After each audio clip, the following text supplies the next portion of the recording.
ஹரே கிருஷ்ணா. எல்லாருக்கும் கேக்குதுங்களா? ஹரே கிருஷ்ணா. ஹரே கிருஷ்ணா கேக்குதுங்க. கேக்குதுப்பா. Okay, right.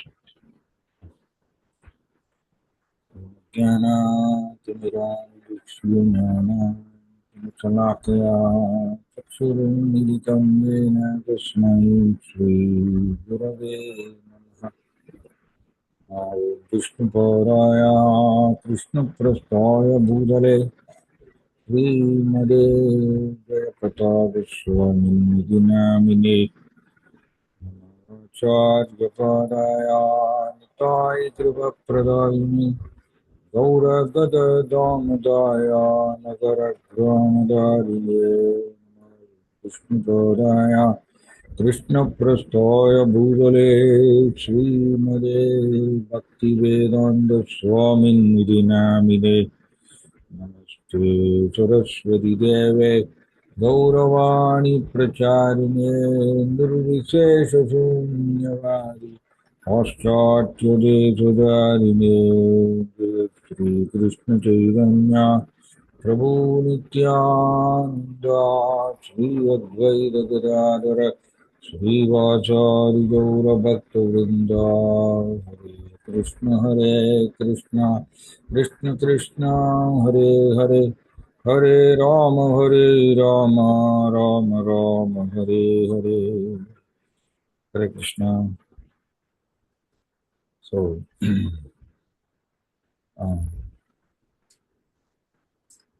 நாம் இன்னைக்கு ஸ்ரீல பக்தி வினோத் தாக்கூர் அவருடைய வாழ்க்கை வரலாறு இன்னைக்கு பார்க்கலாம்னு டிசைட் பண்ணியிருக்காங்க. ஏன்னா இன்னைக்கு நம்மளுடைய சம்பிரதாயத்தில் நம்மளுடைய கௌடிய வைஷ்ணவ சம்பிரதாயம்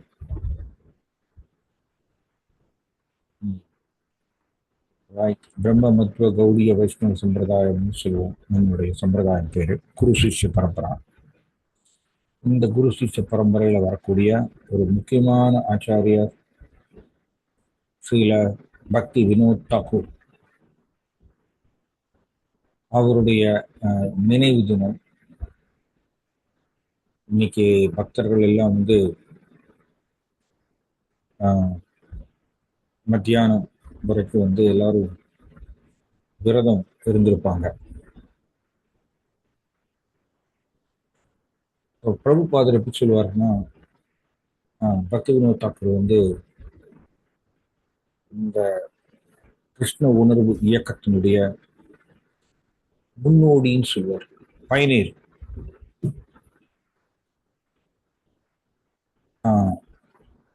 ஏன்னா பக்தி வினோத் தாக்கூர் தான் எவ்வாறு பகவான் கிருஷ்ணாவுக்கு பல விதத்துல நம்ம சேவை செய்யலாம் அப்படிங்கிற அந்த பக்தி தொண்டு முறை, அந்த சிஸ்டம்ஸ் அதை ஏற்படுத்தியது பக்தி வினோத் தாக்கூர் தான். அதை தான் பிரபுபாதர் அதை கடைபிடித்தார். நாம் டெய்லி பாடக்கூடிய கோவில்ல இஸ்கான் கோவில்ல டெய்லி பாடக்கூடிய பல பாடல்கள்ல பக்தி வினோத் தாக்கூருடைய பாடல்கள் தான்.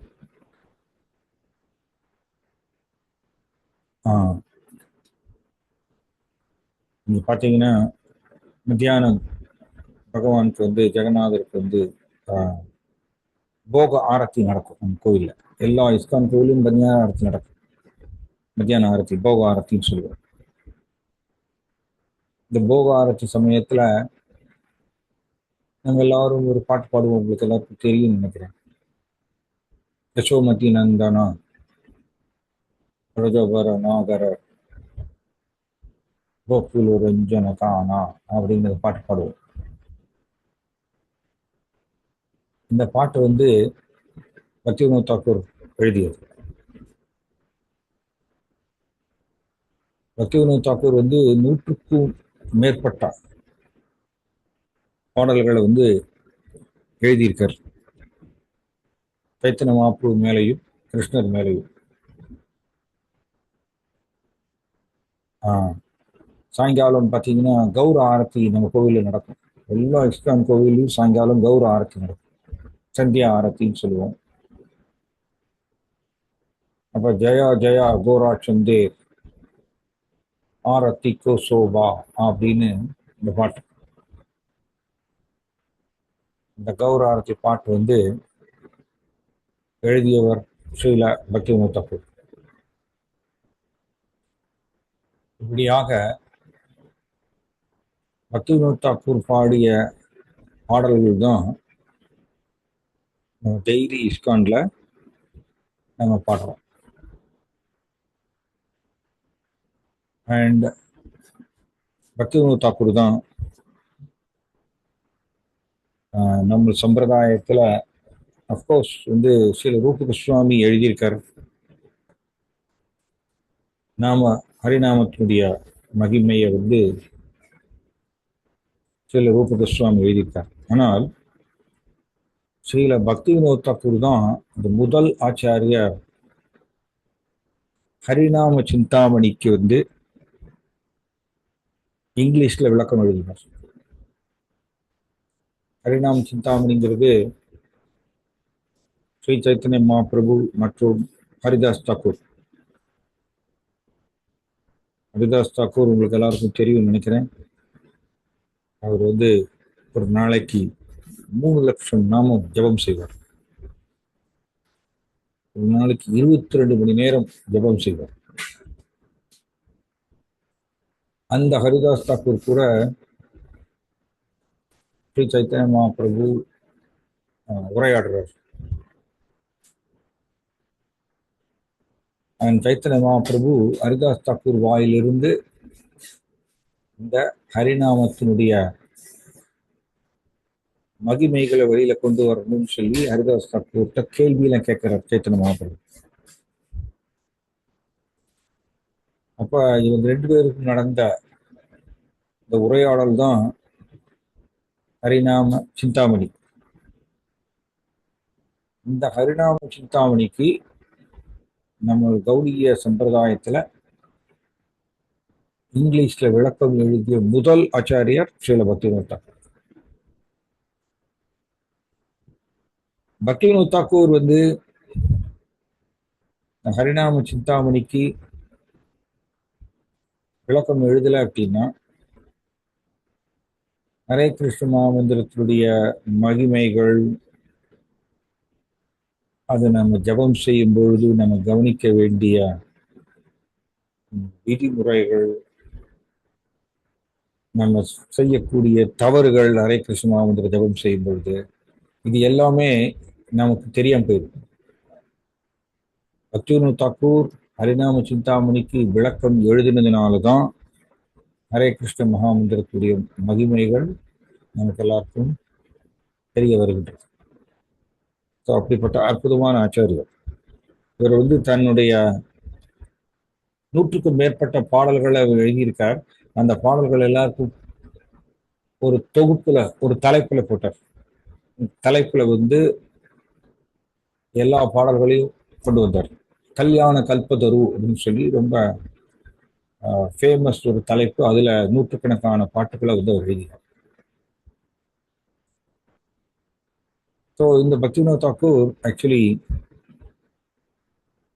எப்படி சொல்லப்பட்டிருக்குன்னா, இவர் வந்து கமலா மஞ்சரின்னு சொல்லுவோம். கமலா மஞ்சரின்னா கிருஷ்ணாவுடைய லீலையில இவர் என்னவா இருந்தாருங்கிறது சாஸ்திரத்துல சொல்லப்பட்டிருக்கு. ஸோ கிருஷ்ணாவுடைய லீலையில பக்திவினோத் தாக்கூர் வந்து இந்த மஞ்சரின்னு சொல்லுவோம். மஞ்சரின்னா யாருன்னா கிருஷ்ணா கூட ஸ்ரீ ஸ்ரீ ராதா கிருஷ்ணா இவர்களுடைய சேவையில வந்து கோபியர்கள், கணக்கில் அடங்காத கோபியர்கள் ராதாகிருஷ்ணனுடைய சேவையில் ஈடுபடுவாங்க. அந்த கோபியர்களுக்கு சேவை செய்யக்கூடிய தோழிகள் வந்து மஞ்சரின்னு சொல்லுவோம். இவங்கெல்லாம் வந்து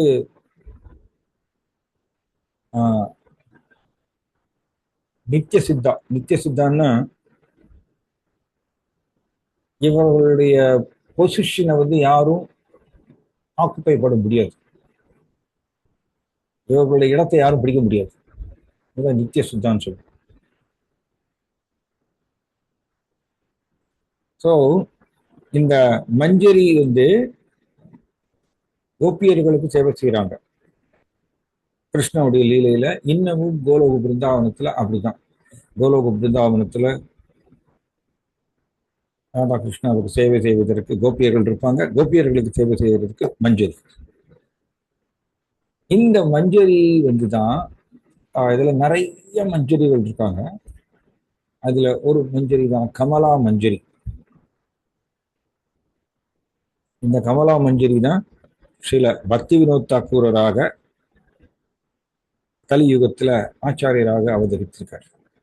இது சொல்லப்பட்டிருக்கு சாஸ்திரங்கள்ல. இதே மாதிரி எப்படி ரூப கோஸ்வாமி, 6 கோஸ்வாமிகள் ஒருத்தர் ரூப கோஸ்வாமி, சைத்தன்ய மகாபிரபுடைய நேரடி ஸ்ரீரர்.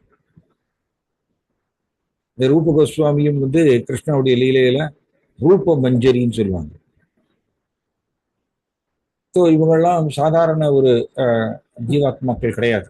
இவங்கெல்லாம் நித்திய சித்தான்னு சொல்லுவோம். நிரந்தர கிருஷ்ணனுடைய நிரந்தர சகாக்கள். இவங்கெல்லாம் கிருஷ்ணனுடைய புகழை, சைத்தன்ய மகாபிரபுடைய புகழை பரப்புவதற்கோசம் கிருஷ்ணரால் இந்த பூலோகத்துக்கு அனுப்பி வைக்கப்பட்டவர்கள். அதனாலதான் இவங்கெல்லாம் நித்திய சித்தான்னு சொல்லுவோம். ஸோ பக்தி வினோத் தாக்கூர் அப்படிப்பட்ட ஒரு பர்சனாலிட்டி, கமலா மஞ்சரி. இந்த பக்தி வினோத் தாக்கூருடைய கான்ட்ரிபியூஷன் இந்த வைஷ்ணவ சமூகத்துக்கு அவர் செய்த சேவை நிறைய. ஒரு சில இதுவும் நம்ம பார்க்கலாம்.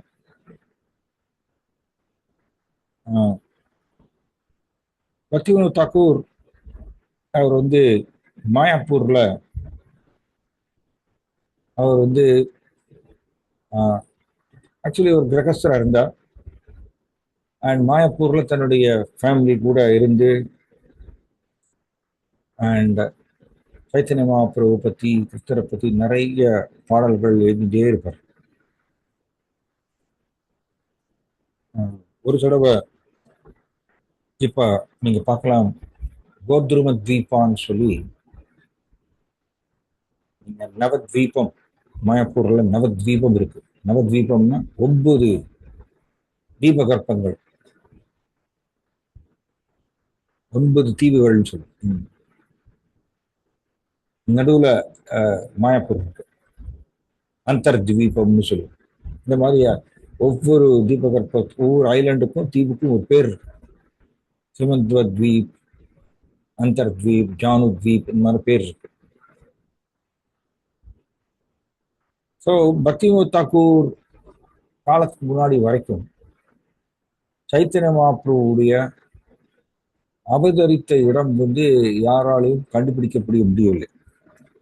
சைத்தன்ய மகாபிரபு 500 வருஷங்களுக்கு முன்னாடி பகவான் கிருஷ்ணரே பக்தர் உருவத்துல அவதரித்து இந்த ஹரே கிருஷ்ண மகாமந்திரத்தை இந்தியா முழுவதும் பரப்பினார். பகவானே இதை செஞ்சார்.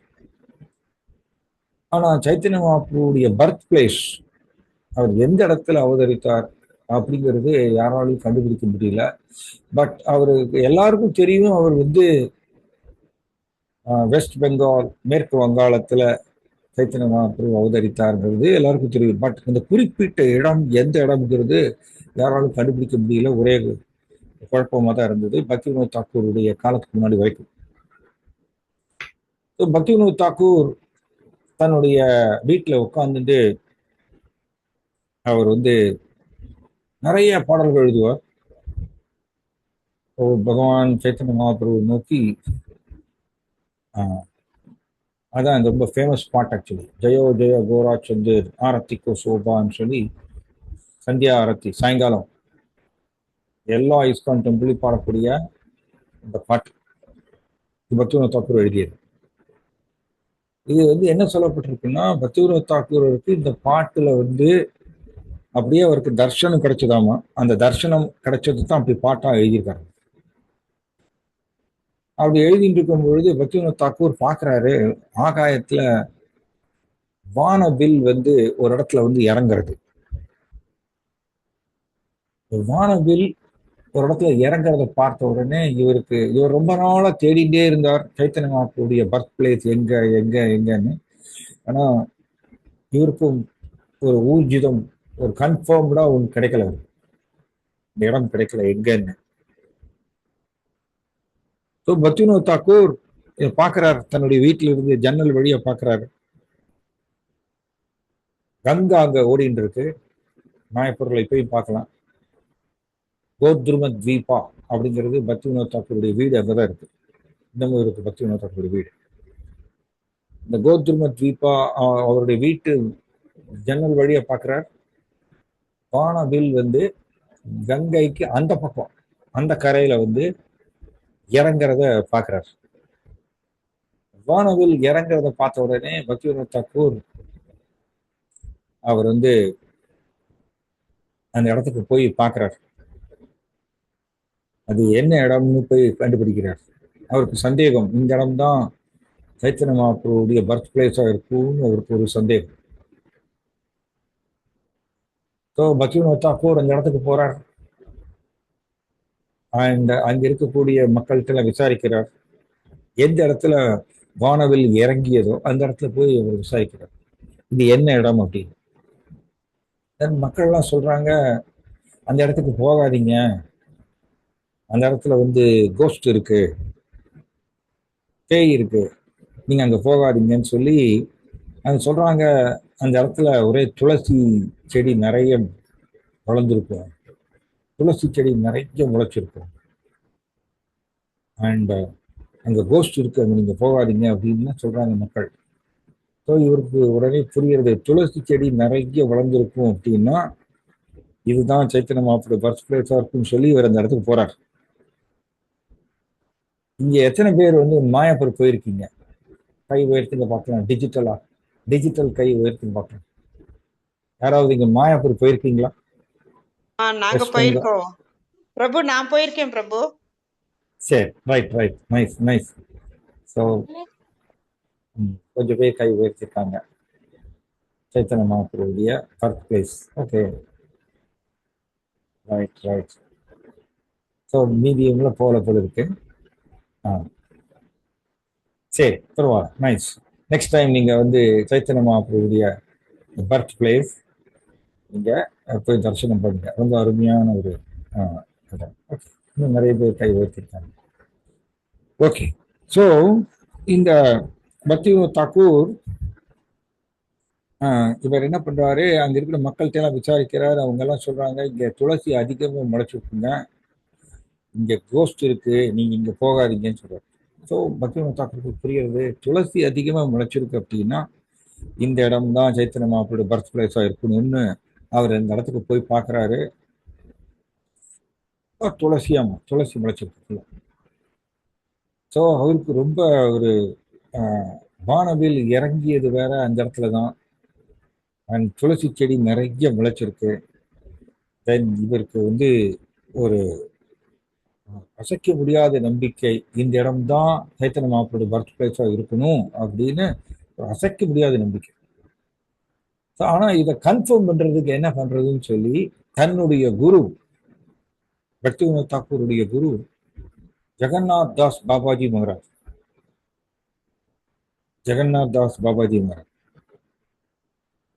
இவருக்கு வந்து 140 வயசாகும் அந்த டைம்ல.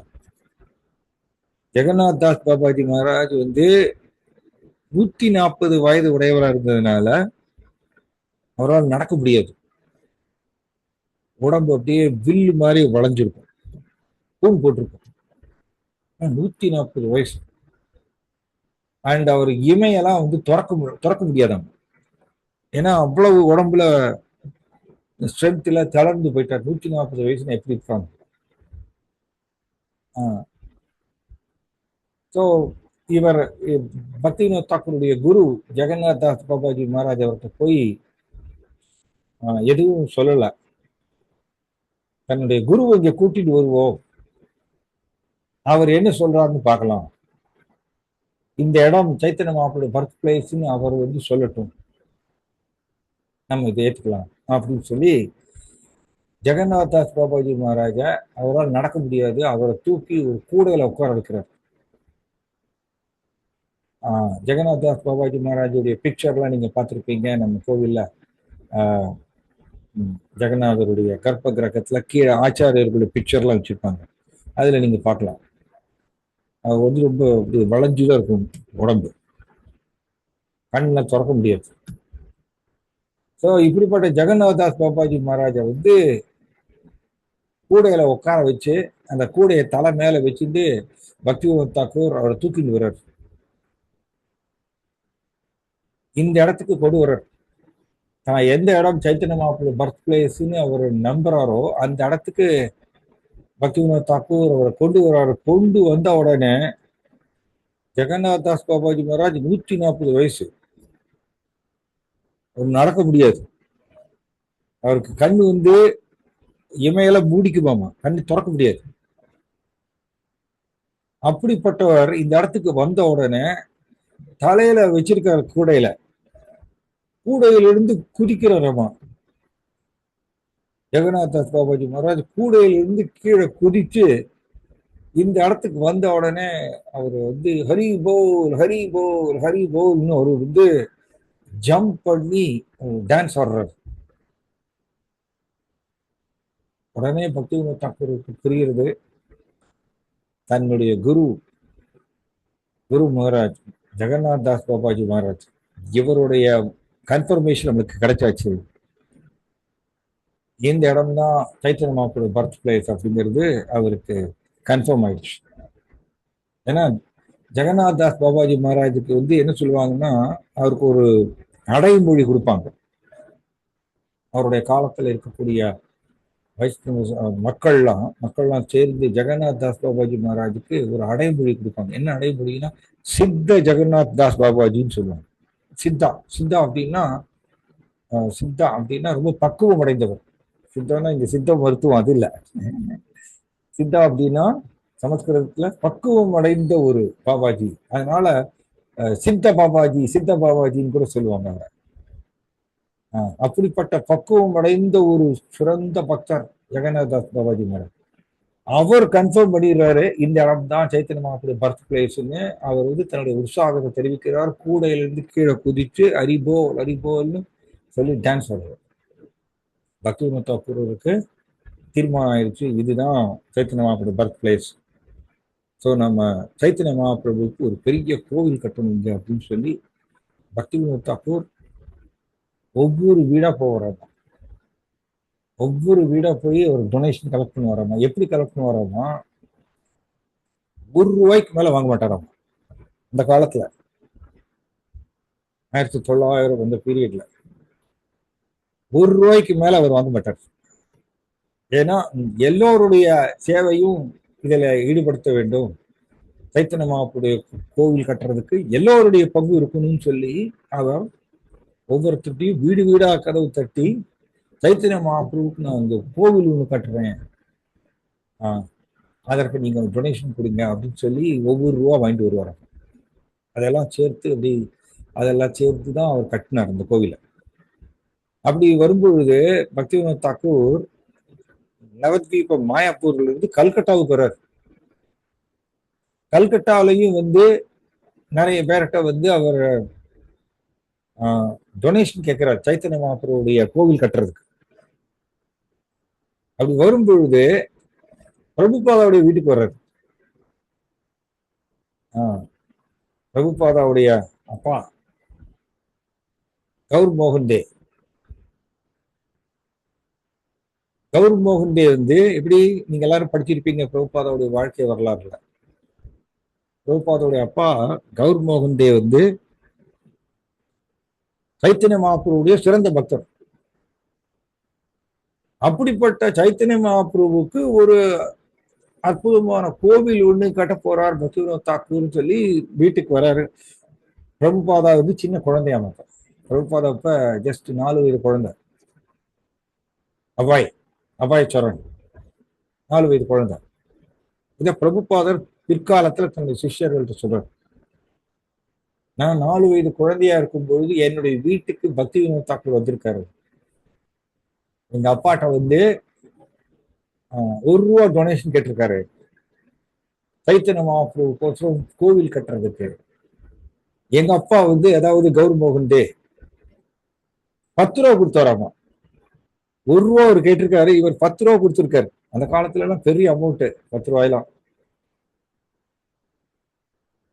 ஏன்னா கௌர் மோகன் டே சைத்தன்ய மகாபிரபுடைய சிறந்த பக்தரா இருந்ததுனால பக்தி வினோத் தாக்கூர் வந்து இது மாதிரி சொன்ன உடனே அவருக்கு ₹10 எடுத்து கொடுக்குறாரு டொனேஷனா. ஆனா பக்தி வினோத் தாக்கூர் என்ன சொன்னாராமா, நோ நோ நோ ₹10 வேண்டாம், எனக்கு ₹1 போதும். ஏன்னா எல்லோருடைய பங்கு இருக்கணும் இந்த சைத்தன்ய மகாபிரபுடைய கோவில் கட்டுறதுக்கு அப்படின்னு சொல்லி ₹1 வாங்கிட்டு போனாராம். இதை வந்து பிரபுபாதர் பிற்காலத்துல தன்னுடைய சிஷ்யர்கள்ட்ட சொல்றாரு.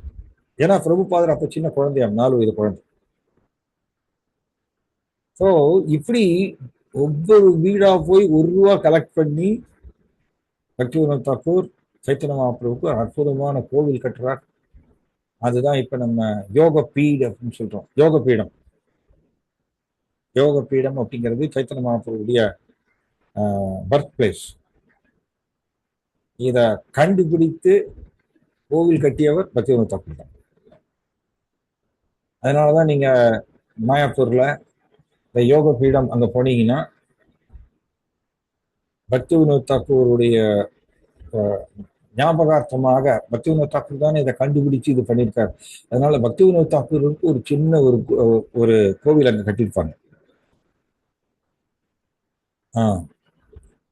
இப்படி அங்க பக்தி வினோத் தாக்கூர், சைத்தன்ய மகாபிரபு, தென் அவருடைய மனைவி விஷ்ணு பிரியா, இவங்களோட இருக்கக்கூடிய விக்கிரகங்கள் எல்லாம் பிரதிஷ்டை பண்றார் பக்தி வினோத் தாக்கூர். ஜெகநாத், இப்படி நிறைய விக்கிரகங்களை பக்தி வினோத் தாக்கூர் அங்க பிரதிஷ்டை பண்றார். அதனால இப்ப இருக்கக்கூடிய அங்க அங்க எப்படி பாத்தீங்கன்னா நம்ம சைத்தன்ய சரித்தாமிரதத்துல நம்ம படிக்கிறோம், சைத்தன்ய மகாபிரபு வேப்ப மரத்தடியில பிறந்தார். அதனாலதான் சைத்தன்ய மகாபிரபுடைய அம்மா அப்பா வந்து சச்சிவ் மாதா அண்ட் ஜெகநாத் மிஸ்ரா சைத்தன்ய மகாபிரபுக்கு நிமாயின்னு பேர் வச்சாங்க. வேப்ப மரத்தடியில பிறந்ததுனால நிமாய், நீம் ட்ரீ, அதுக்கு அடியில சைத்தன்ய மகாபிரபு அவதரித்ததுனால அதுக்கு நிமாயின்னு பேர் வச்சாங்க. ஸோ இதை வந்து சைத்தன்ய சரித்தாமிர்தத்துல பக்தி வினோத் தாக்கூர் இத படிச்சிருக்காரு. இந்த இடத்த அவர் கண்டுபிடிக்கிறார் இல்லையா, இந்த இடத்துல வந்து அதே மாதிரிய வேப்ப மரம் அங்க இருக்கு, பெரிய வேப்ப மரம். நீங்க எப்ப போனாலும் வந்து பார்க்கலாம். அந்த வேப்ப மரத்தடியில தான் சைத்தன்ய மகாபிரபு அவதரிச்சிருக்கார். ஸோ இப்படியாக ரொம்ப அற்புதமான ஒரு பர்மனன்ட் கான்ட்ரிபியூஷன் வந்து பக்தி வினோத் தாக்கூர் பண்ணியிருக்கார். நமக்கு எல்லாருக்கும் சைத்தன்ய மகாபிரபுடைய பர்த் பிளேஸை கண்டுபிடிச்சு கொடுத்துருக்காரு. இப்படிப்பட்ட ஒரு முக்கியமான ஒரு ஆச்சாரியர். இந்த பக்தி வினோத் தாக்கூர் நிறைய அவருடைய வாழ்க்கையில நடந்திருக்கு. ஒரு சில இதை பற்றி நம்ம பார்க்கலாம். இவர் டெய்லி வந்து 64 மாலைகள் ஜபம் பண்ணுவாராம், 64 ரவுண்ட்ஸ். எப்படிங்க, இங்க தீட்சை வாங்கிய பக்தர்கள் ஒரு சில பேர் இருக்காங்க. இங்க தீட்சை வாங்கிய பக்தர்கள் இஸ்கான்ல வந்து டெய்லி 16 ரவுண்ட்ஸ், 16 மாலைகள் ஜபம் செய்வோம். 16 மாலைகள் ஜபம் பண்ணி முடிக்கிறதுக்கே ததிகிழந்தோம் போட்டுருவோம். சில நாட்கள்ல பெரிய சவாலா இருக்கும், எல்லாம் எக்ஸ்பீரியன்ஸ் இருக்கும் பக்தர்களுக்கு. பிரபுபாதர் வந்து அவர் ரொம்ப கருணை வாய்ந்தவர்.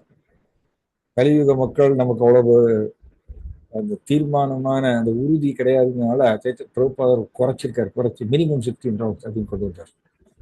மினிமம் 16 ரவுண்ட்ஸ் தான் சொல்லியிருக்காரு, மேக்சிமம் எவ்வளவு வேணா பண்ணலாம். பக்தி வினோத் தாக்கூருடைய மகன் அவருக்கு ஐ திங்க் 14 சில்ட்ரன் நினைக்கிறேன், 14 குழந்தைகள் பக்தி வினோத் தாக்கூர். அதுல செகண்ட் சன் வந்து பக்தி சித்தாந்த் சரஸ் தாக்கூர். அப்பாவும் மகனும் 2 பேரும் சேர்ந்து 64 மாலைகள் ஜபம் பண்ணுவாங்க, 64 ரவுண்ட்ஸ் டெய்லி. பிற்காலத்துல பக்தி சித்தாந்த சரஸ்வதி தாக்கூர், பிரபுபாதாவுடைய குரு, அவர் சொல்லுவார் 64 ரவுண்ட்ஸ் ஹரே கிருஷ்ணா ஜபம் பண்ணலன்னா is considered to be fallen அப்படின்னு. அவர் கீழே விழுந்ததுக்கு சமானம், ஆன்மீகத்திலிருந்து கீழே விழுந்ததுக்கு சமானம்னு பக்தி சித்தாந்த தாக்கூர் இந்த மாதிரி சொல்லியிருக்காரு. அதனாலதான் இன்னும் பார்த்தீங்கன்னா கௌடிய மடங்கள்ல ஒரு சில பக்தர்கள் டெய்லி 64 ரவுண்ட்ஸ் பண்ணுவாங்க கௌடிய மடத்துல. ஏன்னா பக்தி சித்தாந்த தாக்கூர் இந்த மாதிரி சொன்னார். ஏன் பக்தி சித்தாந்த தாக்கூர் இந்த மாதிரி சொன்னாருன்னா, அவருடைய அப்பா பக்தி வினோத் தாக்கூர் 64 ரவுண்ட்ஸ் பண்ணுவாராங்க டெய்லி. அப்பாவும் மகனும் 2 பேரும் சேர்ந்து 64 ரவுண்ட்ஸ் உட்காந்து டெய்லி ஜபம் பண்ணுவாங்க. பக்தி வினோத் தாக்கூர் எப்படின்னா, இந்த 64 ரவுண்ட்ஸ் பண்றதுக்கு எவ்வளவு நேரம் ஆகும்? இங்க ரவுண்ட்ஸ் ஜாஸ்தியாக ஆக ஆக நம்மளுடைய ஸ்பீடெல்லாம் கம்மியாகும் கொஞ்சம் கொஞ்சமா. ஸோ பார்த்தீங்கன்னா 9 hours 10 hours ஆயிடும் 64 ரவுண்ட்ஸ் கம்ப்ளீட்டா முடிக்கிறது. Daily பண்ணுவாராம் 64 rounds. அண்ட் இந்த பக்தி வினோத் தாக்கூர் டெபுட்டி மேஜிஸ்ட்ரேட்டா இருந்தார் கோர்ட்ல, ஹைகோர்ட்ல டெபுட்டி மேஜிஸ்ட்ரேட்டா இருந்தார் கவர்மெண்ட் ஆஃப் பெங்கால். அப்போ வந்து கவர்மெண்ட் ஆஃப் பெங்கால், அப்போ வந்து இந்த வெஸ்ட் பெங்கால் அப்படிங்கிற இந்த பிரிவெல்லாம் கிடையாது, கவர்மெண்ட் ஆஃப் பெங்கால். ஸோ அதுல டெபுட்டி மேஜிஸ்ட்ரேட்டா இருந்தார் கோர்ட்ல, பெரிய போஸ்ட், ஹைகோர்ட் ஜட்ஜு. ஸோ இவர் எப்படி பண்ணுவாராமா, நைட்டு 10 மணியிலிருந்து காலையில 4 மணி வரைக்கும் டெய்லி எழுதுவாராம். பக்தி வினோத் தாக்கூர் முன்னாடி எனக்கு சொன்ன மாதிரியே அவர் தான் ஹரிநாம சிந்தாமணி எழுதினார். ஹரிநாம சிந்தாமணி சைத்தன்ய மகாபிரபுக்கும் ஹரிதாஸ் தாக்கூருக்கும் நடந்த ஹரிநாமத்தை பத்தி உண்டான முக்கியமான விளக்கங்கள் ஹரிநாம சிந்தாமணி. அதை வந்து இங்கிலீஷ்ல விளக்கம் எழுதிய ஃபர்ஸ்ட் ஆச்சாரியா வந்து பக்தி வினோத் தாக்கூர். முன்னாடி சொன்ன மாதிரி நூற்றுக்கணக்கான பாடல்கள் அவர் எழுதியிருக்கார். இதெல்லாம் எப்போ எழுதுவாருன்னா, நைட்டு 10 மணியிலிருந்து காலையில் 4 மணி வரைக்கும் எழுதுவார், தூங்க மாட்டார். அதனாலதான் அவர் சொன்ன ஒரு வித்தியாசம் தான், அவர் மஞ்சரி, கமலா மஞ்சரி, ஆர்டினரி ஒரு பர்சன் கிடையாது, சாதாரண நபர் கிடையாது. ஸோ 10லிருந்து 4 மணி வரைக்கும் டெய்லி எழுதுவார். அவர் ஒரு டேபிள் லேம்ப் வச்சுட்டு மற்றவங்க எல்லாம் தூங்குவாங்களாமா, தன்னுடைய மனைவி குழந்தைகள் எல்லாம் தூங்குவாங்களாமா. ஆனா பக்தி வினோத் தாக்கூர் கிரகஸ்தரா இருந்தவர் தான். ஆனா அவருக்கு அதான் 7th கோஸ்வாமின்னு சொல்லுவாங்க. 7th கோஸ்வாமின்னு அர்த்தம்னா 6 கோஸ்வாமிகள் தான் இருந்தாங்க. 6 கோஸ்வாமிகள், சைத்தன்ய மகாபிரபுடைய நேரடி சீடர்கள் 6 கோஸ்வாமிகள், சத் கோஸ்வாமின்னு சொல்லுவாங்க. இந்த 6 கோஸ்வாமிகளும் அவங்க வந்து எப்படி வாழ்ந்தாங்கன்னா, தூங்க மாட்டாங்க, சாப்பிட மாட்டாங்க, தண்ணி குடிக்க மாட்டாங்க. அவங்க பாட்டில் எப்பொழுதுமே சாஸ்திரத்தை எழுதிட்டே இருப்பாங்க. ரூப கோஸ்வாமி, சனாதன கோஸ்வாமி, ஜீவ கோஸ்வாமி, இவங்கெல்லாம் வந்து சிம்பிளி சைத்தன்ய மகாபிரபுடைய போதனைகளை எழுதுறதுலயே என்னோட காலத்தை வந்து கழித்தாங்க. அவங்க வாழ்ந்ததெல்லாம் மரத்தடியில, பிருந்தாவனத்துல மரத்தடியில தான் வாழ்ந்தாங்க. ஒவ்வொரு நாள் ஒவ்வொரு மரத்தடியில் இருப்பாங்க கோஸ்வாமிகள். அண்ட் வந்து தூங்குறது பார்த்தீங்கன்னா 1 மணி நேரம் இல்லைன்னா 2 மணி நேரம், இப்படிதான். சாப்பிட மாட்டாங்க. ஒரு டம்ளர் மோரை குடிச்சிட்டு அவங்க இருப்பாங்களாமா. ரகுநாத் தாஸ் கோஸ்வாமி அப்படிதான், ஒரு நாளைக்கு டெய்லி 1 டம்ளர் மோர் குடிப்பார், வேற எதுவும் சாப்பிட மாட்டார். அண்ட் ரகுநாத் தாஸ் கோஸ்வாமி பார்த்தீங்கன்னா ஒரு நாளைக்கு 1,00,000 நாமம் ஜபம் பண்ணுவாங்க. 1,00,000 நாமம் ஹரே கிருஷ்ணா வந்து 2000 நமஸ்காரம் செய்வாராம் டெய்லி. 2000 நமஸ்காரம் பகவானுக்கு. இது சைத்தன்ய சரிதாமிரத்தில் சொல்லப்பட்டிருக்கு. கோஸ்வாமிகள் இப்படி வாழ்ந்தாங்க, 6 கோஸ்வாமிகளும். சாப்பாடு, தூக்கம், தண்ணீர் இது எதுவும் இல்லாம, வீடு வாசல் இல்லாம சைத்தன்ய மகாபிரபு மேலையும் கிருஷ்ணர் மேலையும் அவ்வளவு அபாரமான பக்தி செலுத்தினாங்க. சைத்தன்ய மகாபிரபுடைய நேரடி சீடர்கள் கோஸ்வாமி. அதனால சத் கோஸ்வாமி சொல்லுவோம். 6 கோஸ்வாமிஸ், 6 கோஸ்வாமிகள். கோஸ்வாமினா சுவாமினா கௌன புலன்கள், புலன்களுக்கு எஜமானர், புலன்களை கட்டுப்படுத்தியவர்கள், கண்ட்ரோலர். புலன் இன்பத்துல ஆழ்ந்திருப்பவர்களுக்கு பேர் கோதாசா. புலன்களை கட்டுப்படுத்துபவர்களுக்கு பேர் கோஸ்வாமி. ஸோ அதனால இந்த 6 கோஸ்வாமிஸ் வந்து நம்ம ஜெகநாதருடைய நம்ம கோவில்ல கர்ப்ப கிரகத்துல கீழே பார்க்கலாம். ஆச்சாரியர்களுடைய அந்த வரிசையில கோஸ்வாமிஸோட பிக்சர் பார்க்கலாம். ஸோ 6 கோஸ்வாமிஸ் தான். ஆனா பக்தி வினோத் தாக்கூர் வந்து 7th கோஸ்வாமின்னு கருதப்பட்டார், 7வது கோஸ்வாமியாக கருதப்பட்டார். ஏன்னா பக்தி வினோத் தாக்கூரும் இப்படிதான் வாழ்ந்தவர். அவர் என்ன பண்ணுவாராமா, ஒரு வாட்ச் வந்து தன்னுடைய இடுப்புல சொருகி இருப்பாரு, இடுப்புல தோத்தியில இப்படி கட்டியிருப்பாரு வாட்ச். இந்த காலத்துல அப்படிதான், நம்ம கையில கட்டுற மாதிரி எல்லாம் கிடையாது, இடுப்புல கட்டி பார்க்கலாம், தொங்க விடுப்பாங்க. இதை பார்த்துட்டு தான் அவர் வந்து எல்லா இதுவும் செய்வாராமா. அதாவது 10லிருந்து 1 கோர்ட் டியூட்டிஸ். ஏன்னா ஹைகோர்ட் ஜட்ஜில் ஒரு மேஜிஸ்ட்ரேட், டெப்டி மேஜிஸ்ட்ரேட், அதனால கோர்ட்ல நிறைய வேலை இருக்கும். 10லிருந்து 1 அந்த மாதிரி.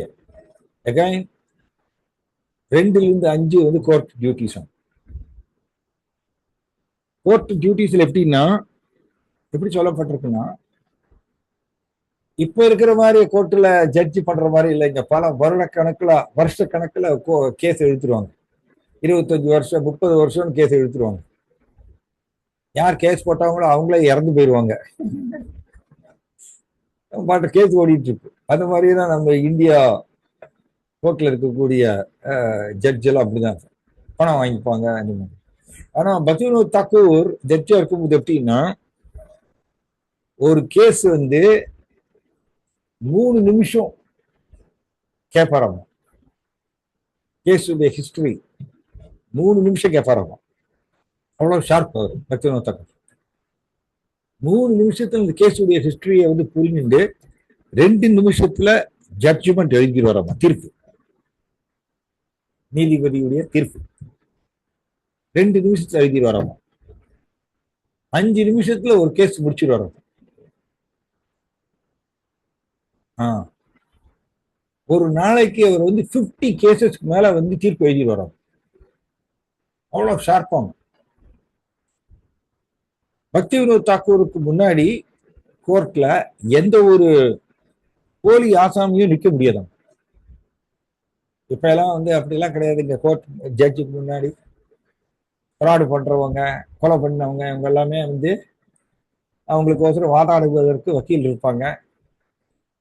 ஜட்ஜுக்கு பணம் கொடுத்துருவாங்க, தீர்ப்பை வாங்கிடுவாங்க இல்லையா? அதெல்லாம் நடக்குது, உங்களுக்கு எல்லாருக்கும் தெரியும். ஆனா பக்தி வினோத் தாக்கூர் காலத்துல அவர் டெபுட்டி மேஜிஸ்ட்ரேட்டா இருக்கும்போது அவருக்கு முன்னாடி எந்த ஒரு போலி ஆசாமி ஹம்பக் யாரும் நிக்க முடியாது. அவ்வளவு ஷார்ப்பாமா போல்டா இருப்பாராம். அவ்வளவு போல்டு டெசிஷன் எடுக்கிறதுல அவ்வளவு போல்டு. யாருக்கோசரம் பயப்பட மாட்டாங்க. ஸோ இங்கிலீஷ் ஆங்கிலேயர்கள் அவருடைய காலத்துல தான் பக்தி வினோத் தாக்கூர் இருந்தார். ஆங்கிலேயர்கள் வந்து பக்தி வினோத் தாக்கூருடைய இந்த புத்தி கூர்மைய பார்த்து ரொம்ப ஆச்சரியப்பட்டாங்க.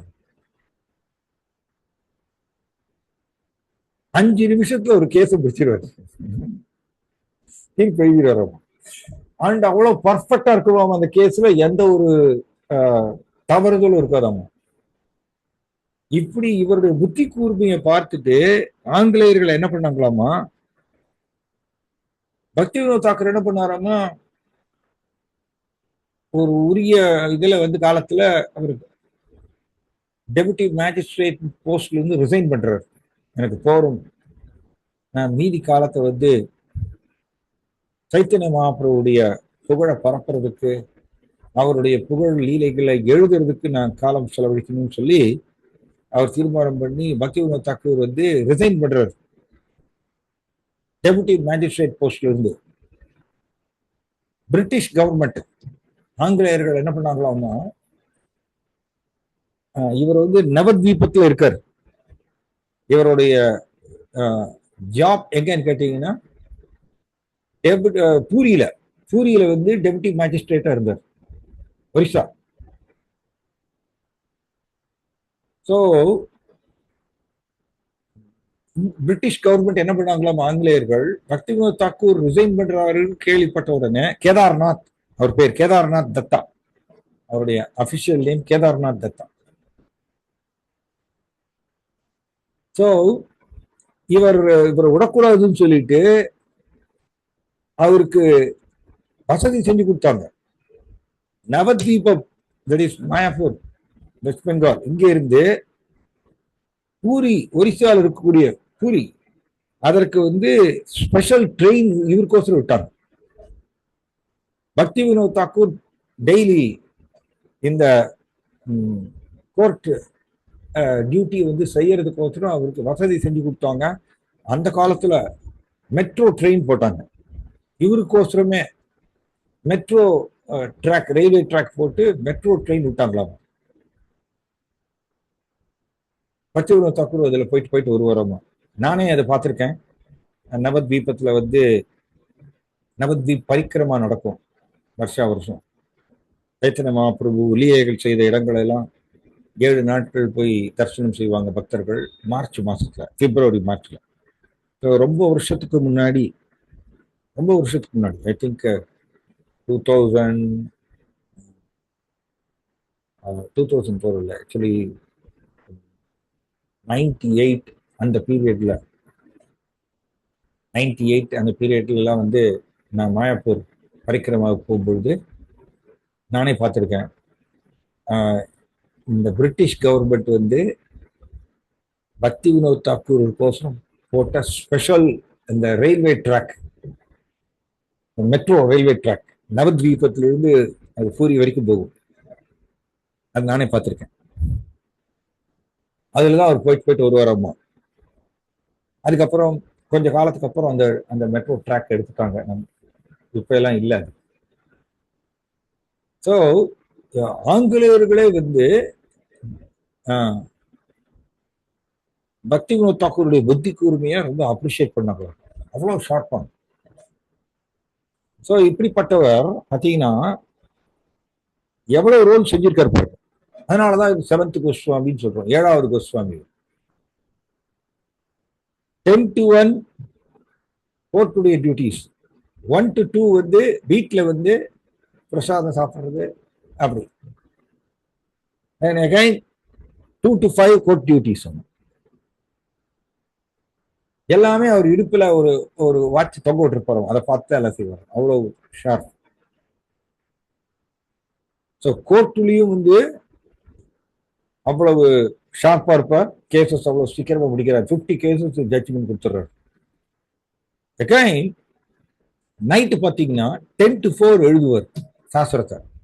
அவர் எழுதிய அந்த 10லிருந்து 4 வரைக்கும் தூங்காம அவர் எழுதிய பாடல்கள், சாஸ்திர விளக்கங்கள், இதுதான் இப்ப நம்மளுக்கு அவைலபிள்.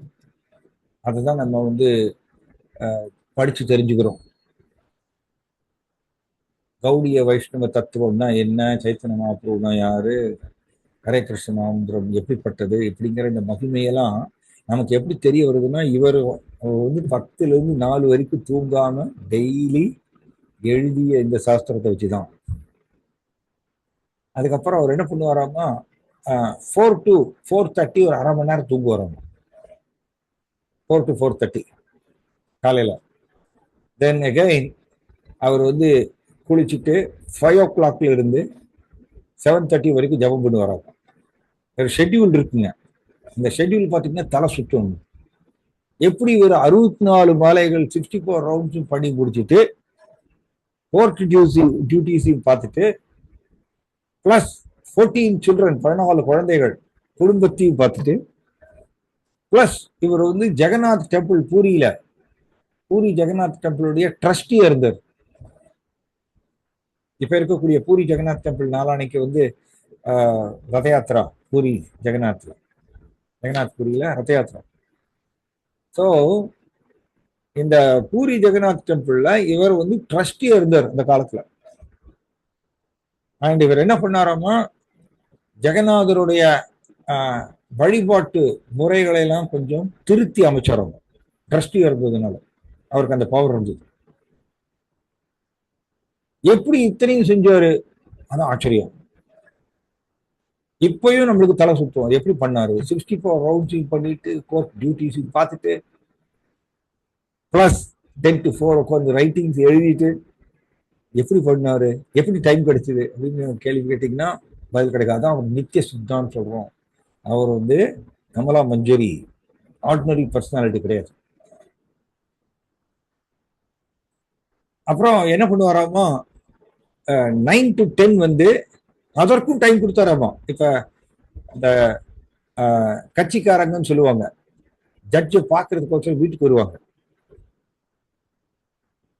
விளக்கம் ஏதாவது கிளாரிபிகேஷன் பண்றதுக்கு இப்படி வருவாங்களாமா. ஏன்னா ஜட்ஜா இருந்ததுனால அதுக்கும் டைம் கொடுத்தாராமா 9 to 10.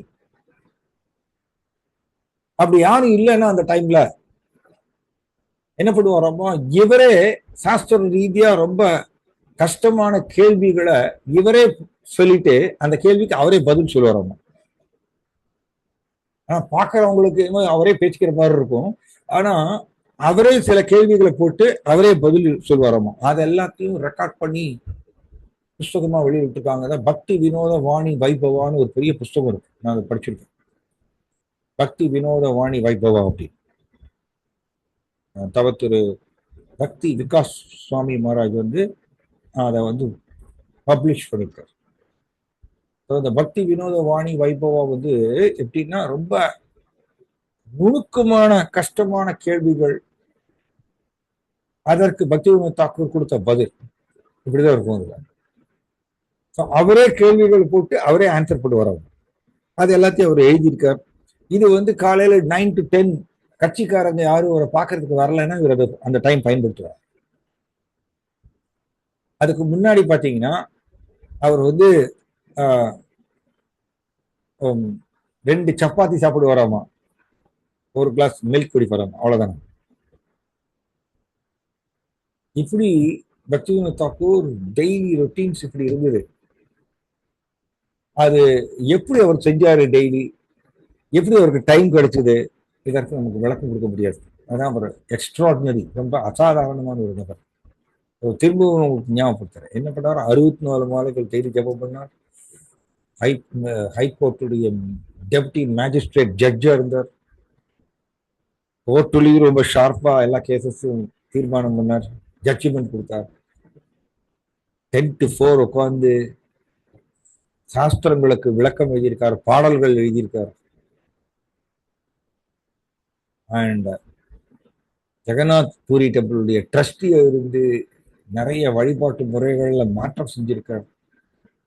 இத்தனையும் செஞ்சிருக்காரு. பிளஸ் 14 குழந்தைகளுக்கு தந்தையா இருந்தார், அதையும் பார்த்திருக்காரு. இப்படிப்பட்ட ஒரு அற்புதமான ஒரு பர்சனாலிட்டி பக்தி வினோத் தாக்கூர்.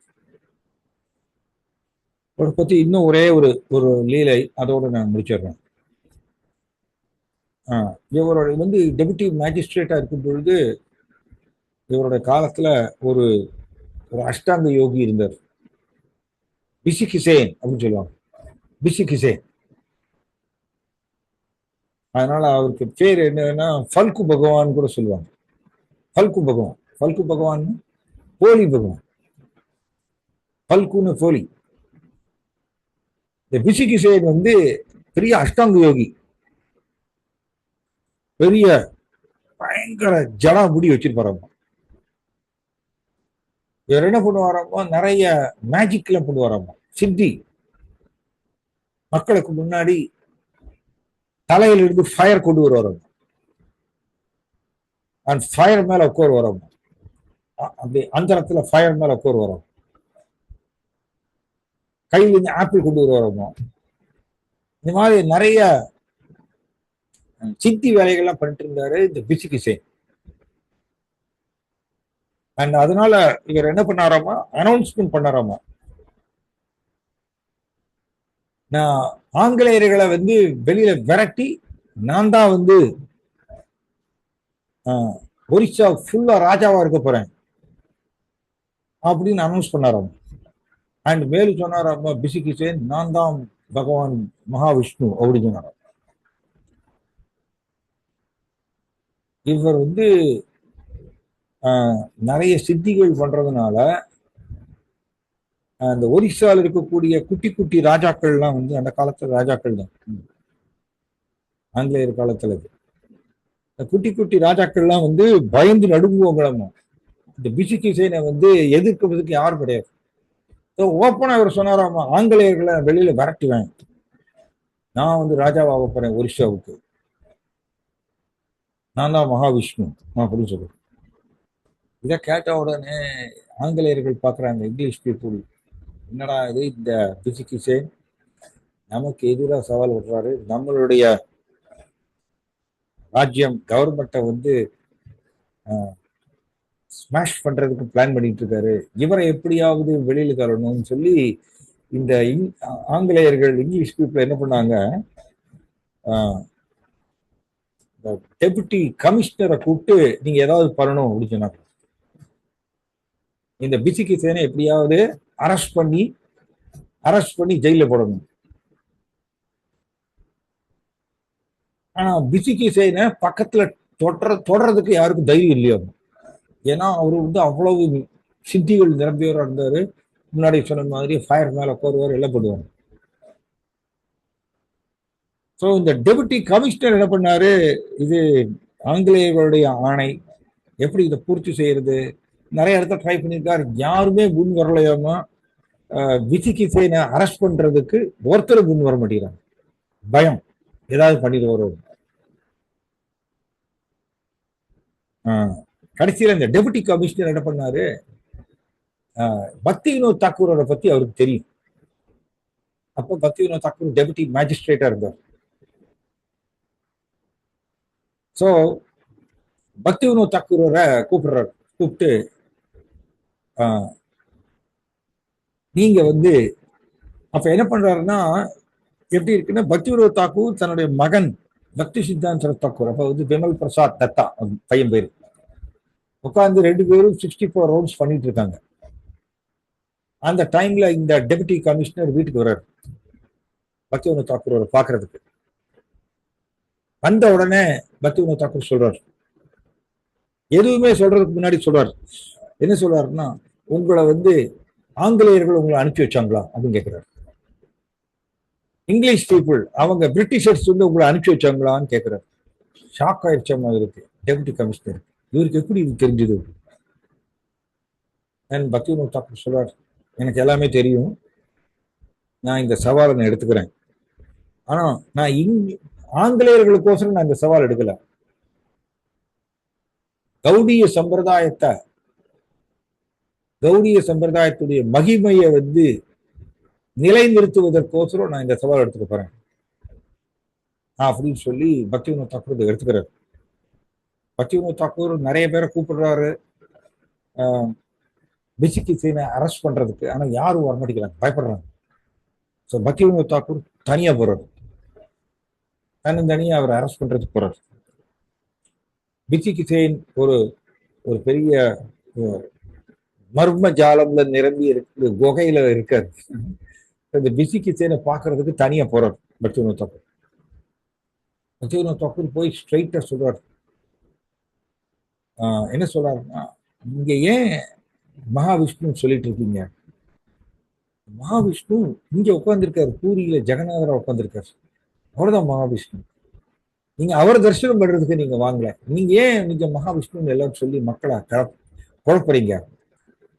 பிசிகிசேனுக்கு அவ்வளவு கர்வம். அவர் சொல்றாரு, ஒரிஜினல் மகாவிஷ்ணு நான் தான், அங்க இருக்கக்கூடியவர் யாரு, அவரோட மகாவிஷ்ணு கிடையாது, அது வந்து வெறும் மரத்தாலான பெயிண்ட் அடிச்ச ஒரு ஒரு சிலை தான் மகாவிஷ்ணு, ஒரிஜினல் மகாவிஷ்ணு நான் அப்படின்னு சொல்றாரு பிசிகிசேன். அவ்வளவு கர்வம். சொன்ன உடனே பக்திவினோத் தாக்கூருக்கு கடும் கோபம் வருதான். பக்திவினோத் தாக்கூர் டெப்டி மேஜிஸ்ட்ரேட்டா இருந்ததுனால அதை பயன்படுத்தி இந்த இன்ஃபுளுன்ஸை யூஸ் பண்ணி அவரை அரெஸ்ட் பண்றாரு.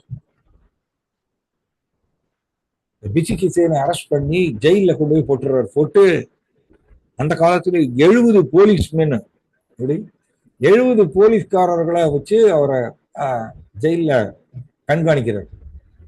அவர் தப்பிச்சு விடக்கூடாது. பிசிகிசேன் என்ன பண்றாரு, மேஜிக் பண்றாரு. பக்திவினோத் தாக்கூருடைய ஸ்மால் டாட்டர் 7 வயது பொண்ணு 7 வயது பொண்ணு மேல தன்னுடைய இந்த யோக சித்தி சொல்லுவோம் இல்லையா, பில்லி சூரியன், அதெல்லாம் ஏவி விடுறாரு. ஏவி விட்டு அந்த 7 வயது பொண்ணுக்கு வந்து ஹை ஃபீவர் ஆகும். யாரும் எந்த ட்ரீட்மெண்ட் கொடுத்தும் சரியாகல. பக்திவினோத் தாக்கூருக்கு புரியுறது இவர் தான் பண்றாரு இது அப்படின்னு. ஆனாலும் பக்திவினோத் தாக்கூர் விடல. 18 நாள் ஜெயில வந்து இந்த பிசிகிசேன் இருக்காரு.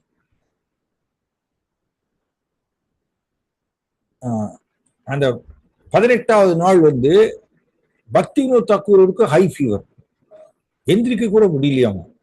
எல்லாம் பிசிகிசேன் வந்து தன்னுடைய சித்தியை பயன்படுத்தி இந்த மாதிரி பண்றாரு. ஆனாலும் பக்திவினோத் தாக்கூர் விடல. அதுக்கு வந்து அவர் பயப்படல. 18வது நாள் வந்து கோர்ட்டுக்கு வர்றார் பக்திவினோத் தாக்கூர். ரொம்ப நடக்க முடியாம வர்றாரு, ஹை ஃபீவர். வந்து சொல்றாரு, இவரை ஜெயில வந்து பர்மனண்டா அவர் அடைக்கணும் அப்படின்னு அவர் தீர்ப்பு கொடுத்துறாரு. கோர்ட்ல வந்து தீர்ப்பு கொடுத்த உடனே போலீஸ் பீப்புள் வந்து பக்திவினோத் தாக்கூர் இந்த பிசிகிசேனை கூட்டிட்டு போறாங்க ஜெயில பர்மனண்டா அடைக்கிறதுக்கு, ஆயுள் கைதியா போடுறதுக்கு. அப்ப என்ன பண்றாருன்னா பக்திவினோத் தாக்கூர் வந்து என்ன பண்றாருன்னா அவர் பெரிய ஜடாமுடி வச்சுட்டு போறாங்க. இந்த பிசிகிசேன் கத்திரிக்கோலை எடுத்து டக்குன்னு பாஞ்சு இந்த பிசிகிசேனுடைய ஜடாமுடியை கட் பண்ணிக்கிறார். பிசிகிசேனுடைய ஜடாமுடி கட்டான உடனே அவருடைய எல்லா பவரும் போயிருது. அந்த பிசிகிசேன் கீழே விழுந்துடுறாரு. அங்கேயே கோட்லயே கீழே விழுந்துடுறாரு. ஒரு ஸ்ட்ரென்த் இல்லையாம, பயங்கர ஆல்மோஸ்ட் டெத் மாதிரி வீக் ஆயிடுறாரு. அப்பதான் அவருக்கு புரியுது பக்திவினோத் தாக்கூர் இவருடைய பவர் எல்லாமே இந்த ஜடாமுடியில தான் வச்சிருக்காருன்னு அவருக்கு புரியுது. தென் போலீஸ் பீப்புள் வந்து பிசிகிசேனை கொண்டு போய் ஜெயில கொண்டு போய் அடைச்சிடுறாங்க ஆயுள் கைதியா. இவருக்கு எல்லா பவர்ஸும் போயிருது. அதுக்கப்புறம் பக்திவினோத் தாக்கூர் அவருடைய டாக்டர் எல்லாருமே சரியாயிடுறாங்க. ஏன்னா இவருடைய பவர்ஸ் எல்லாம் போச்சு, அவருடைய ஃபீவர் எல்லாம் போயிருது. அடுத்து அந்த பிசிகிசேன் ஜெயில வந்து விஷம் குடிச்சு இறந்து போயிடுறாரு. பக்திவினோத் தாக்கூர் இப்படியாக சிம்பிளி சைத்தன்ய மகாபிரபு நம்பி இதை இறங்கி அவர் வந்து வெற்றிகரமாக அதை முடிக்கிறார். இப்படி நிறைய பக்திவினோத் தாக்கூருடைய கான்ட்ரிபியூஷன் நிறைய இருக்கு. அவருடைய லீலைகள் நமக்கு டைம் ஆயிடுச்சு. இன்னைக்கு அப்படிப்பட்ட அற்புதமான ஆச்சாரியார் பக்திவினோத் தாக்கூர், அவருடைய நினைவு தினம். நம்ம சம்பிரதாயத்தில் வந்து முக்கியமான ஆச்சாரியார். அவர் எழுதிய பாடல்கள் தான் நம்ம டெய்லி வந்து நம்ம இஸ்கான் டெம்பிள்ல பாடுறோம். அவருடைய நினைவு தினமா இருக்கிறதுனால நம்ம எல்லாரும் பக்திவினோத் தாக்கூர்கிட்ட வந்து மனதார பிரார்த்தனை செய்து நாம் கிருஷ்ண பக்தியில முன்னேறணும்னு அவர்கிட்ட நம்ம வந்து அவருடைய கருணையை நம்ம யாசிப்போம். ஓகேங்களா? நான் இங்கே முடிச்சுக்கிறேன். 9:08 ஆயிடுச்சு. தேங்க்யூ. இன்னைக்கு ஸ்பெஷல் கிளாஸ் சொன்னாங்க, அதனால தான் நம்ம பக்திவினோத் தாக்கூர் எடுத்துருக்கேன். தேங்க்யூ. ஹரே கிருஷ்ணா. ஹரே கிருஷ்ண பிரபு. தேங்க்யூ பிரபு. ஹரே கிருஷ்ணா. ஹரே கிருஷ்ணா பிரபு. நன்றி பிரபு. ஹரே கிருஷ்ணா மாதாஜி. நன்றி மாதாஜி. ஹரே கிருஷ்ணா பிரபு. ஒரே ஒரு டவுட் இருக்கு, கேட்கலாமா பிரபு? சொல்லுங்க மாதாஜி. இந்த சத்கோஸ்வாமியில 6 கோஸ்வாமிகள வந்து ரூப கோஸ்வாமி வந்து ரூப மஞ்சரியா வந்து முற்பிறவியில இருக்காங்க. மற்ற 5 கோஸ்வாமிகள் வந்துட்டு அவங்க வந்து முற்பிறவியில வந்து அஷ்டசக்கின்னு சொல்றாங்க. அது கொஞ்சம் எனக்கு அதுல அந்த இடத்துல கொஞ்சம் டவுட்டா இருக்கு. முடிஞ்ச விளக்கம் பண்ணுங்க பிரபு. ஆக்சுவலி சனாதன கோஸ்வாமி, ரகுநாத தாச கோஸ்வாமி, ரகுநாத பட்ட கோஸ்வாமி, ஜீவ கோஸ்வாமி, கோபால பட்ட கோஸ்வாமி, இவங்க 5 பேரும் முற்பிறவில என்னவா இருந்தாங்க அப்படிங்கறது கொஞ்சம் எனக்கு டவுட். ஆக்சுவலி இது வந்து நம்ம ஸ்ரீல கவிகர்ண பூராங்கிற ஒரு பெரிய ஆச்சாரியார். அவர் வந்து சிவானந்த சேனாவுடைய பையன். இந்த கவிகர்ண பூரா வந்து சைத்தன்ய மகாபிரபுடைய அவர் சின்ன குழந்தையா இருக்கும்போது, கவிகர்ண பூரா 3 வயது குழந்தையா இருக்கும்போது சைத்தன்ய மகாபிரபு சிவானந்த சேனாவுடைய வீட்டுக்கு வர்றார். எதுக்கு இதை சொல்ல வர்றேன்னா, சைத்தன்ய மகாபிரபுடைய கட்ட வரலை வந்து இந்த குழந்தை வந்து சப்பு வராங்க. சைத்தன்ய மகாபிரபுடைய கட்ட வரலை வந்து இந்த குழந்தை கவிகர்ண பூரா சப்பினதுனால சைத்தன்ய மகாபிரபுடைய ஃபுல் கருணையை பெற்றவராமா கவிகர்ண பூரா. இந்த கவிகர்ண பூரா பிற்காலத்துல ஒரு பெரிய சாஸ்திரம் எழுதினார், கௌர கணோத்தேச தீபிகா அப்படின்னு. உத்தேசம்னா கணிக்கிறது. கௌரகணானா சைத்தன்ய மகாபிரபு கூட இருந்த இந்த சகாக்கள் இவங்க எல்லாம் கிருஷ்ணருடைய லீலையில என்னவா இருந்தாங்கன்னு சொல்லி அவர் வந்து கணித்து ஒரு சாஸ்திரம் எழுதியிருக்கார், கௌர கணோத்தேச தீபிகா. அதுலதான் வந்து சொல்லப்பட்டிருக்கு ரூப கோஸ்வாமி ரூப மஞ்சரி அப்படின்னு. அண்ட் இங்க பக்தி வினோத் தாக்கூர் கமலா மஞ்சரி எல்லாம் படித்தோம். ஈவன் விஸ்வநாத சக்கரவர்த்தி தாக்கூர் அவர் வந்து வினோத மஞ்சரின்னு சொல்றார், வினோத மஞ்சரி. அண்ட் நீங்க கேள்வி கேட்டீங்க, மற்ற 5 கோஸ்வாமிகள் ரகுநாதாச கோஸ்வாமி, ரகுநாத பட்ட கோஸ்வாமி இவர்கள்லாம் என்னவா இருந்தாங்க கிருஷ்ணனுடைய லீலைகள்ங்கிறது ஐ ஹாவ் டு ரெஃபர். நான் வந்து இப்போ அந்த கௌர குணோத்தேச தீபிகா நான் வச்சிருக்கேன், அதை நான் ரெஃபர் பண்ணிட்டு நான் உங்களுக்கு சொல்றேன். எனக்கு மெமரியில இல்லை, கட்டாயம் எழுதியிருக்காரு. நான் அதை நான் பார்த்துட்டு வேணா உங்களுக்கு நெக்ஸ்ட் டைம் சொல்றேன். அப்புறம் அந்த இன்னொரு புத்தகம் சொன்னீங்க பிரபு, அது அதே ஹரிநாம இது சிந்தாமணி, இது வந்து அது இன்னொரு நூலா வந்து பக்தி வினோத் தாக்கர் பண்ணிருக்கிறதா சொன்னீங்களே பிரபு, அதுவும் நமக்கு தமிழ்ல கிடைக்குதா பிரபு? அது நம்ம கோவில்ல இல்ல அது வந்து ஹரிநாம சிந்தாமணிங்கிறது வந்து பக்தி வினோத் தாக்கர் எழுதினார். அதுக்கப்புறம் இஸ்கான்ல வந்து நிறைய சன்னியாசிஸ் வந்து பக்தி வினோத் ஹரிநாம சிந்தாமணிக்கு இங்கிலீஷ்ல கமெண்ட்ரி கொடுத்துருக்காங்க, தமிழும் வந்திருக்கு. அதாவது பானுசுவாமி மகாராஜ் வந்து இங்கிலீஷ்ல கமெண்ட்ரி கொடுத்தாரு அதுக்கு, ஹரிநாம சிந்தாமணி. தமிழ்ல கூட அவர் பண்ணிருக்காரு, தமிழ்ல வந்திருக்கு இப்ப சென்னையில இருக்கு, தமிழ்ல இருக்கு. அண்ட் ஆல்சோ வாங்கியிருக்கேன் பிரபு அந்த புத்தகம், அவர் கையில இருக்க வாங்கியிருக்கேன் தமிழ்ல. அதே மாதிரியே பிரபு நான் இன்னும் முயற்சி பண்ணல பிரபு, ஏன்னா நம்ம இன்னும் அஜானத்திலேயே இருக்கோம். நம்ம பகவானுக்காக நம்ம டைம், அதாவது பக்தி வினோத் தாக்கூர் மாதிரி நம்ம டைம் டேபிள் போடல, டைம் டேபிள் கொடுத்துருக்கோம். ஆத்தியாத்மியத்துக்கு நம்ம ஆன்மீகத்துக்கு டைமே கொடுக்கல பிரபு நம்ம இன்னும். அதே மாதிரி சச்சிரஞ்சன சுவாமி மகாராஜ் அவரும் வந்து இந்த ஹரிநாம சிந்தாமணிக்கு ரொம்ப பியூட்டிஃபுல் ஒரு விளக்கம் எழுதியிருக்காரு, அது நான் படிச்சிருக்கேன். Nectarean ocean of the holy name சொல்லிட்டு இங்கிலீஷ்ல எழுதியிருக்காரு, ரொம்ப பியூட்டிஃபுல் புக். ஹரிநாம சிந்தாமணியுடைய ஒரு விளக்கம் தான் இப்படி இருக்கு, அவைலபிள். இஸ்கான்ல சன்னியாசிஸ் வந்து அதுக்கு கமெண்ட்ரி கொடுத்துருக்காங்க. Okay Mataji, right. ஹரே கிருஷ்ணா. ரொம்ப நாளைக்கு ஹரே கிருஷ்ணா, ஹரே கிருஷ்ணா. Thank you, Hare Krishna, thank you படிச்சுக்கிறேன்.